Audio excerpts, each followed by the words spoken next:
Bonjour, bienvenue à ce temps de méditation. Je vous propose une fois par semaine, le dimanche, de prendre une des lectures, la première, la deuxième, l'Évangile. Je vais varier d'une semaine à l'autre et on va méditer sur la parole de Dieu.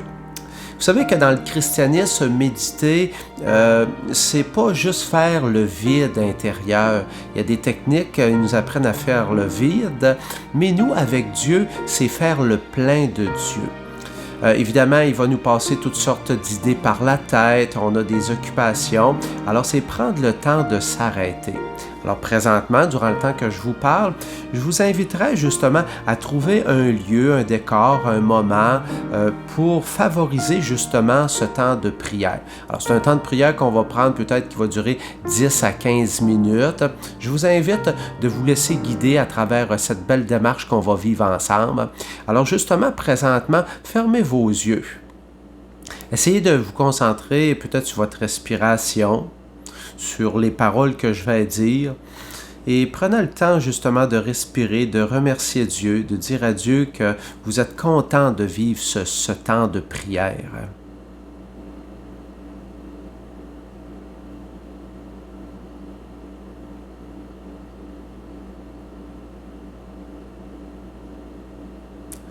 Beaucoup de méditations proposent de s'arrêter pour juste vivre le moment présent. Dans le christianisme, c'est important de vivre le moment présent, mais en même temps, quand on prend un temps de prière avec Dieu, c'est pour se préparer pour tout notre cheminement qu'on a à vivre sur terre, parce qu'on a une mission à accomplir, mais on est appelé à la vie éternelle, à cette union privilégiée avec Dieu. Alors, on se prépare par différents moyens, avec nos occupations, nos responsabilités, mais les temps de prière aussi qu'on se donne. Alors, pour faire cette méditation, comme je vous disais, on va prendre un des textes. On va le diviser en 3 parties pour s'aider dans cette méditation. Alors, la première chose qu'on va faire, c'est qu'on va essayer de comprendre le texte. Alors, comprendre avec notre intelligence. Qu'est-ce que je comprends? Qu'est-ce que je comprends pas? Les personnages, les situations, les manières de vivre qu'il y avait dans le temps de Jésus. Alors ça va être le premier temps. Le deuxième temps, on va relire une deuxième fois le texte, mais on va essayer de l'intérioriser. Qu'est-ce qui me rejoint dans ce texte, qui me rejoint personnellement? Et ça va être notre deuxième temps de méditation qu'on appelle l'intériorisation. Et le troisième temps, ça va être vraiment la méditation en tant que telle, le cœur à cœur avec Dieu. Alors là, on va aller vraiment chercher l'élément qui me touche le plus particulièrement dans cette lecture. Et souvent, quand il y a un élément qui me touche, c'est que le Seigneur m'invite à faire un pas de plus, à avancer dans ma vie. Ça vient résonner dans ma vie. Alors, on va y aller de façon très simple. Il va toujours y avoir une mélodie en arrière. Alors là, je vous fais une vidéo présentement, mais quand je vais vous lire le texte, ça va être avec une image. Alors, ça va nous permettre justement de rentrer plus en intériorité. Alors, je vous souhaite vraiment une belle méditation. Je vous partage aujourd'hui la deuxième lecture de Saint Paul apôtre à Timothée. Bien-aimé, je suis plein de gratitude envers celui qui me donne la force, le Christ Jésus notre Seigneur, car il m'a estimé digne de confiance lorsqu'il m'a chargé du ministère. Moi qui étais autrefois blasphémateur, persécuteur, violent. Mais il m'a fait miséricorde, car j'avais agi par ignorance. N'ayant pas encore la foi, la grâce de notre Seigneur a été encore plus abondante, avec la foi et avec l'amour qui est dans le Christ Jésus. Voici une parole digne de foi et qui mérite d'être accueillie sans réserve. Le Christ Jésus est venu dans le monde pour sauver les pécheurs. Et moi, je suis le premier des pécheurs. Mais s'il m'a été fait miséricorde, c'est afin qu'en moi, le premier, le Christ Jésus montre toute sa patience pour donner un exemple à ceux qui devaient croire en lui en vue de la vie éternelle. Ô Roi des siècles, Dieu immortel, invisible et unique, honneur et gloire pour les siècles des siècles. Amen. Parole du Seigneur. Alors, dans un premier temps, qu'est-ce qu'on va faire par rapport à la parole de Dieu? Vous connaissez déjà, si vous avez vécu la semaine passée l'expérience, on va essayer de comprendre le texte. C'est la première des trois parties à faire quand on médite sur un texte biblique. Alors, je vais prendre des exemples comme ça juste pour vous guider, mais ça pourrait être autre chose. Qu'est-ce que ça veut dire digne de confiance? Quand on nous parle de ministère, quel ministère qu'on parle? Quand on dit blasphémateur, qu'est-ce que ça veut dire pour nous un blasphémateur, un persécuteur, un violent? On nous dit que Dieu nous a fait miséricorde. Qu'est-ce que ça veut dire la miséricorde? On nous parle d'ignorance. Qu'est-ce que c'est l'ignorance? On nous dit digne de foi. Sauver les pécheurs. Donner en exemple. Dieu immortel, invisible. Alors, je n'ai pas passé tous les mots, mais questionnez-vous sur le texte. Alors, on va prendre un petit moment de silence justement pour se questionner sur le texte.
Alors maintenant, on reprend ce même texte et la deuxième partie, on va intérioriser. Alors intérioriser, ça veut dire, là on s'est questionné en premier, on va se laisser toucher par certains éléments. On peut en choisir 2, 3, 4. Normalement, c'est pas mal le nombre. Alors je le relis une autre fois le texte. Tiré de la lettre de Saint Paul apôtre à Timothée. Bien-aimé, je suis plein de gratitude envers celui qui me donne la force, le Christ Jésus notre Seigneur, car il m'a estimé digne de confiance lorsqu'il m'a chargé du ministère, moi qui étais autrefois blasphémateur, persécuteur, violent. Mais il m'a été fait miséricorde, car j'avais agi par ignorance, n'ayant pas encore la foi. La grâce de notre Seigneur a été encore plus abondante, avec la foi et avec l'amour qui est dans le Christ Jésus. Voici une parole digne de foi et qui mérite d'être accueillie sans réserve. Le Christ Jésus est venu dans le monde pour sauver les pécheurs, et moi je suis le premier des pécheurs. Mais s'il m'a été fait miséricorde, c'est afin qu'en moi, le premier, le Christ Jésus montre toute sa patience, et pour donner un exemple à ceux qui devaient croire en lui en vue de la vie éternelle. Au roi des siècles, Dieu immortel, invisible et unique, honneur et gloire pour les siècles des siècles. Amen. Alors on essaie justement de se laisser rejoindre par 2, 3 éléments de ce texte.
Alors maintenant, la troisième partie, c'est qu'on va prendre le temps de méditer.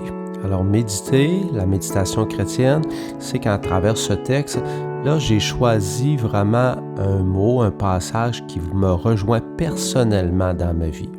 Alors les textes bibliques, peut-être c'est pas la première fois que ce texte, on l'entend, mais à chaque fois, il nous parle différemment. Alors qu'est-ce qui vient me toucher dans ma vie personnellement, par rapport à mon cheminement, par rapport à ce que je suis? Alors, on offre ça au Seigneur et c'est pour ça que je vous laisse du temps de silence avec une mélodie derrière tout ça. Présentez ça au Seigneur.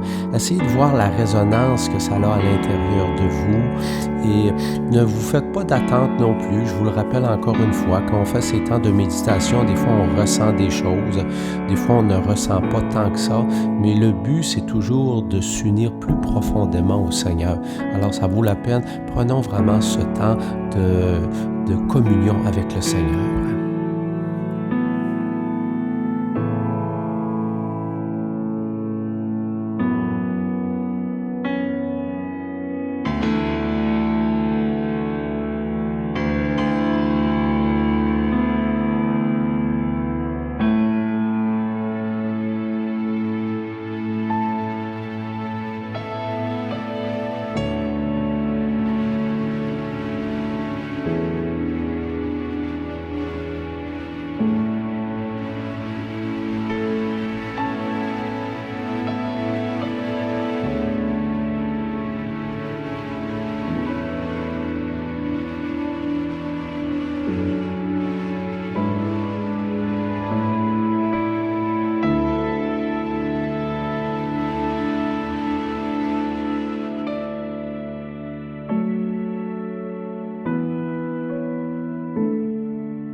Comment a été votre méditation? J'espère que ça vous a apporté des beaux fruits. Des fois, on ne ressent pas toujours des choses, hein? C'est jamais pareil. Il ne faut pas faire une méditation pour ressentir. Des fois où on ressent, mais des fois, c'est comme une genre de sécheresse, mais le Seigneur agit pareil. Alors, je vais demander au Seigneur de vous bénir parce que le but de méditer, c'est que ça nous apporte quelque chose, mais de nous donner des forces pour aller changer le monde. Et moi, quand je vous bénis, je vous invite à aller faire le bien autour de vous, au nom du Père, du Fils et du Saint-Esprit. Amen. Allez dans la paix du Christ.